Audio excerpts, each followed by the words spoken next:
দাবি আদায়ের জন্য আলটিমেটাম দিতে বাধ্য হব। আজকের এই আমাদের যে উদ্দেশ্যে কর্মসূচি, ইতিমধ্যে সকাল থেকে প্রায় সন্ধ্যা হতে চলল, এখন পর্যন্ত আমাদের দাবির পক্ষে তাদের কোনো প্রকার কোনো সিদ্ধান্ত আমরা জানতে পারিনি। আমরা আরো কিছুক্ষণ এখানে অবস্থান করব। আমরা দাবি আদায়ের জন্য এখন আলটিমেটাম দিচ্ছি না, আমরা কিছুক্ষণের মধ্যে আলটিমেটাম দিতে বাধ্য হব। যদি আমাদের দাবি আদায় অতি দ্রুততম সময়ে না হয়, আমরা আর এই রাস্তায় অবস্থান না করে আমরা মেন গেটে অবস্থান।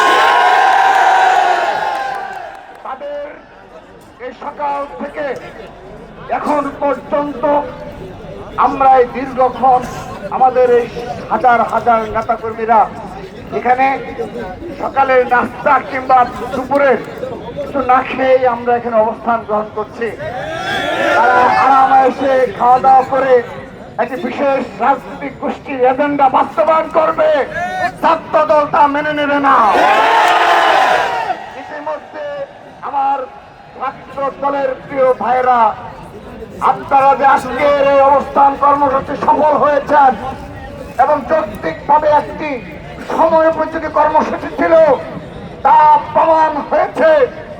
একটি মুনাফেক ছাত্র সংগঠন হিসেবে পরিচিত যারা ছাত্রলীগের আশ্রয়ে প্রশ্রয়ে ছিল, তাদের সোশ্যাল মিডিয়ার স্ট্যাটাস গুলো পড়ে দেখুন, আপনাদের অবস্থান কর্মসূচি আজকে সফল হয়েছে তাদের কারণে।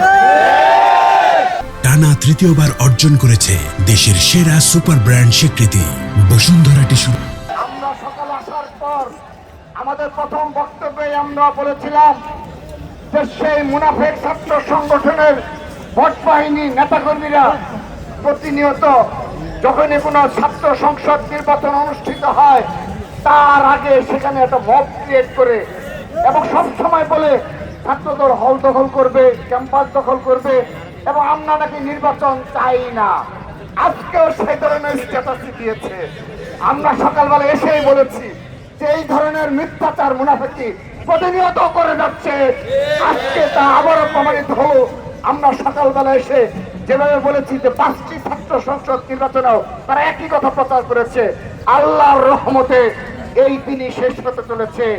আর কখনো তাদের সেই আজ্ঞাবহ জামাতের প্রশাসনের অধীনে বাংলাদেশে কোথাও নির্বাচন হবে না।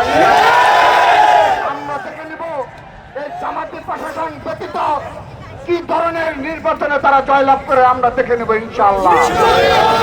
তাদের কাজ চলে চালা করছে যে তাদের যদি আজ্ঞাবহ পিসি, আজ্ঞাবহ ডক্টর, আজ্ঞাবহ নির্বাচন কমিশন তাদের মতো করে ওএমআর মেশিন সেটআপ না দেওয়া হয়, তাদের পরিণতি কি হতে পারে আগামী 12ই ফেব্রুয়ারি তা প্রমাণ হবে ইনশাআল্লাহ। সেজন্য আমি নির্বাচন কমিশনের দায়িত্বশীল কর্মকর্তাদের আহ্বান জানাচ্ছি, আলটিমেটাম দিতে বাধ্য করবেন না।